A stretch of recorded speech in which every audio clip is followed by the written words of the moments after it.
Okay, so in this video we're going to replace this micro switch, which is here on an FM400.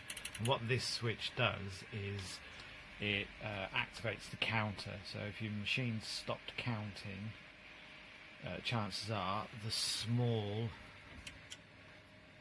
metal part has snapped off the switch, which sometimes can happen when you have a jam up there. But to do it, ever so simple. Unplug the machine from the mains, turn the machine over so it's on its lid. You can put it on a towel or a piece of cardboard or something to stop it from scratching.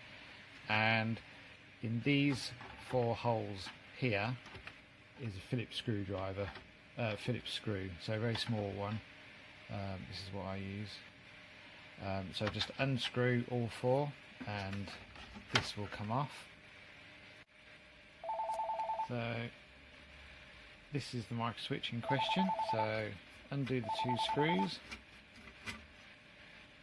And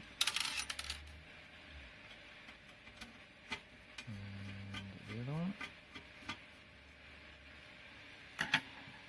And then all you need to do is just unclip the connector, and there's your micro switch. So it's this metal bit that snaps off most of the time, which is why it stops counting. So obviously when you put it back in, just remember to put it in the right way round, which for this one, so the paper brushes up against it. You'll know if you've got it the wrong way around because the paper will get jammed in it, but just make sure you put it back in the right way around, otherwise you could end up snapping that tab again.